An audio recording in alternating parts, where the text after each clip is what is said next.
सबैलाई नमस्कार। यहाँहरूले मलाई भन्दा पनि मभन्दा पछाडिको भागलाई हेर्नुहोस् त। पछाडिको भागमा केही गोलो आकारमा देखिन्छ। हो, पक्कै पनि यो विशेष गरी सबैजनालाई थाहा छ मादल। यो मादलको आकारमा सिन्धुली कलाघरमा मादल घर बन्दैछ।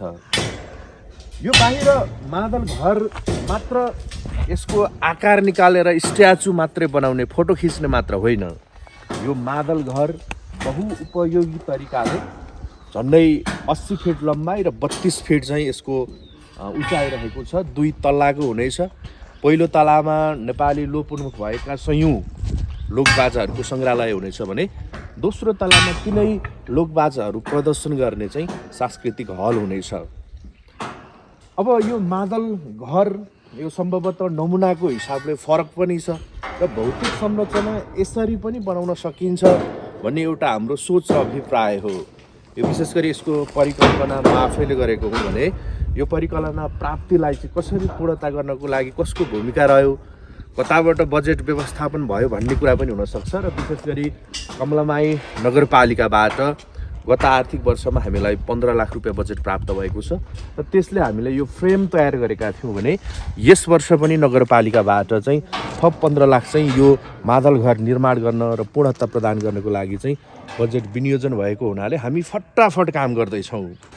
र यो फटाफट काम गर्ने सवालमा हामी झन्डै चैतको अन्तिमसम्ममा चाहिँ यो मादल घरलाई चाहिँ एकदमै पूर्ण रूपमा तयार गर्ने सोचमा पनि छौँ र तयार गरिसके पछाडि कमलामाई नगरपालिकाकै विशेष पहल सहयोगमा देशभरका सम्पूर्ण वाद्यवादक, विशेष गरी मादल बजाउने, मादल प्रेमी, सम्पूर्ण अग्रज मादल बजाउनु हुनेलाई चाहिँ सम्मान र नयाँ मादल बजाउनु हुने सबैलाई चाहिँ बोलाएर चाहिँ भव्य मादल प्रदर्शनको बिचमा चाहिँ हामी समुद्घाटन गर्ने कोसिसमा पनि छौँ।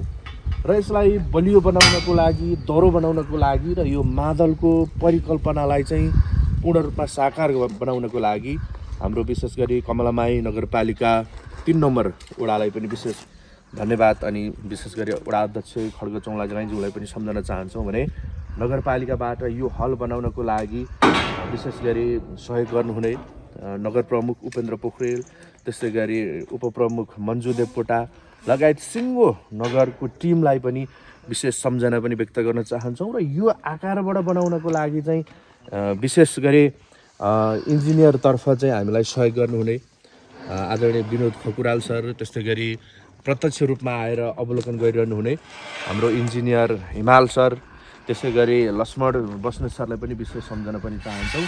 र यो डन्डी बोक्ने, सार्ने र यो मादललाई चाहिँ पूर्ण रूपमा सामानहरू जुटाउनको लागि विभिन्न ठाउँबाट सहयोग गर्ने र विशेष गरी त कलाकार सिन्धुलीका सबै कलाकार सबै साथीहरूलाई पनि विशेष सम्झना पनि गर्न चाहन्छौँ। र यो मादल बनाउनुभन्दा अगाडिको भिडियो यसै गरी चाहिँ बन्दै थियो भनेर यो भिडियो यहाँहरू माझमा प्रस्तुत गरेका हौँ। र यो बनिसके पछाडि हामी भिडियो पनि देखाउनेछौँ। मादल घर जस्तै हामीले चिया घर पनि देख्न सक्नुहुनेछ, ठेकी घर पनि देख्न सक्नुहुनेछ र यतापट्टि हाम्रो घुमाउने घर पनि देख्न सक्नुहुनेछ। र कलाघरभित्र धेरैभन्दा धेरै कलाहरू छन्। यी कलाहरू प्रत्यक्ष अवलोकन गर्न आइदिनको लागि पनि यहाँहरू सबैलाई हार्दिक अनुरोध गर्दै सबैजनाले बजाउने बाजा, सबैलाई बजेपछि नाचु लाग्ने बाजा, यो मादलको थप पहिचानलाई पनि राम्रो होस् र अनि यो अझ ठुलो आकारले एउटा अर्थ सौन्दर्यकरण पनि थपियोस् भन्ने लाग्छ। र ऐतिहासिक सिन्धुली गढी र सिन्धुली गढीसँगै जोडिएको बिपी राजमार्गबाट यो झन्डै 8 किलोमिटर भन्दा पनि अलिक टाढाबाट पनि यो भ्यू, मादलको भ्यू देख्न सकिन्छ। तसर्थ यहाँहरू सबैलाई बन्दै गरेको, बनाउन बाँकी रहेको राष्ट्रिय कला सङ्ग्रहालय सिन्धुली कलाघर अवलोकन गर्न आइदिनु हुनको लागि चाहिँ हार्दिक अनुरोध गर्न चाहन्छौँ। जय मादल, जय कला, जय राष्ट्र।